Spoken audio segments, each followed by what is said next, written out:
আসসালামু আলাইকুম এভরিওয়ান, সবাইকে স্বাগত জানাই রিটস কোয়ান্টিক্সে। আজকে আমাদের রিটস কোয়ান্টিক্সের পক্ষ হতে প্রথম ক্লাস, তাই আজকে কিছু গুরুত্বপূর্ণ জিনিস নিয়ে আলোচনা করা হবে। আইসিটি এমন একটি সাবজেক্ট যেটি আমরা এসএসসি পর্যন্ত জেনেছি, খুবই ইজি একটি সাবজেক্ট। যে সাবজেক্টে কোনো ম্যাথ ছিল না, কোনো গ্রামাটিক্যাল ইস্যুস ছিল না। কিন্তু একটি জিনিস না বললে নয়, এসএসসি অ্যান্ড এইচএসসি খুবই ডিফারেন্ট। গ্রুপ সাবজেক্টের পাশাপাশি আমাদের এই সাবজেক্টেও ফোকাস দেওয়া।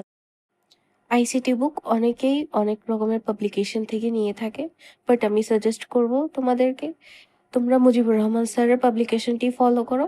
ওখানে সবগুলো এক্সপ্লেনেশন দেওয়া আছে। সূচিপত্র থেকে আমরা দেখতে পাই প্রথম অধ্যায় হচ্ছে তথ্য ও যোগাযোগ প্রযুক্তি এবং এর দুইটি অংশ রয়েছে। প্রথম অংশ তথ্য ও যোগাযোগ প্রযুক্তির প্রাথমিক ধারণা এবং দ্বিতীয় অংশ তথ্য ও যোগাযোগ প্রযুক্তি বিশ্ব ও বাংলাদেশ প্রেক্ষিত। এই চ্যাপ্টার থেকে এইচএসসি পরীক্ষায় মাস্ট একটি সিকিউ আসবে। এই চ্যাপ্টারে যেহেতু ম্যাথমেটিক্যাল টার্ম নেই, সেহেতু আমরা যদি বুঝে পড়ি তাহলে আমাদের ভালো ফলাফল। দ্বিতীয় চ্যাপ্টারটি হচ্ছে কমিউনিকেশন সিস্টেম অ্যান্ড নেটওয়ার্কিং নিয়ে।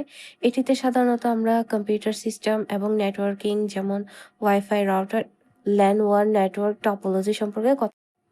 চ্যাপ্টার 3 হচ্ছে সংখ্যা পদ্ধতি ও ডিজিটাল ডিভাইস। এই চ্যাপ্টারে কিছু ম্যাথমেটিক্যাল টার্মস রয়েছে, তা আমরা পরের ভিডিওতে দেখব। সাথে থাকবে লজিক গেটের ধারণা সম্পর্কে। চ্যাপ্টার 4 হচ্ছে ওয়েব ডিজাইন বা এইচটিএমএল। এখানে কিছু কোডিং থাকবে, কোডিংগুলোর মাধ্যমে আমরা বিভিন্ন ধরনের ওয়েবসাইট কিভাবে ডিজাইন করা হয় তা সম্পর্কে আমরা জানবো। এবং পঞ্চম অধ্যায় হলো সি প্রোগ্রামিং।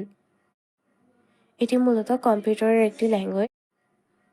মুজিব স্যারের বইটি অনেকের আবার ভালো নাও রাখতে পারে, তাই যারা অন্য পাবলিকেশনেরগুলো ইউজ করতে চাও তাই তাদেরকে আমি সাজেস্ট করব তোমরা ক্যামব্রিয়ান পাবলিকেশনটা ইউজ করতে পারো। এখানে পাঠ্যসূচিটাও তারা ক্লিয়ারভাবে দিয়ে দিয়েছে, তোমরা কি ওয়াইজ পড়বা, কি না পড়বা। সবশেষে একটাই কথাই বলতে চাই, আইসিটি আহামরি ফেল করার মতো সাবজেক্ট না, আবার পাশ করার মতো অত ইজি সাবজেক্টও না। তোমরা যদি ভালো নাম্বার পেতে চাও এবং A+ পেতে চাও তাহলে অবশ্যই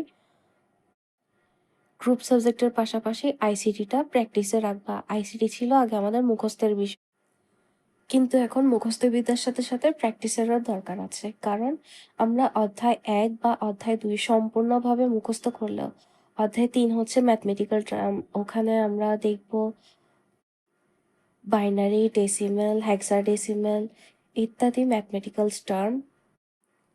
তারপর এইচটিএমএল এ আমাদের কিছু কোডিং এর কাজ রয়েছে যা আমরা প্র্যাকটিস ছাড়া পরে বারবার ভুলতে থাকবো।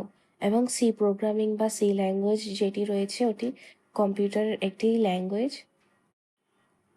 এটি হাই লেভেল ল্যাঙ্গুয়েজ হওয়ায় এটিও প্র্যাকটিসে থাকতে হবে।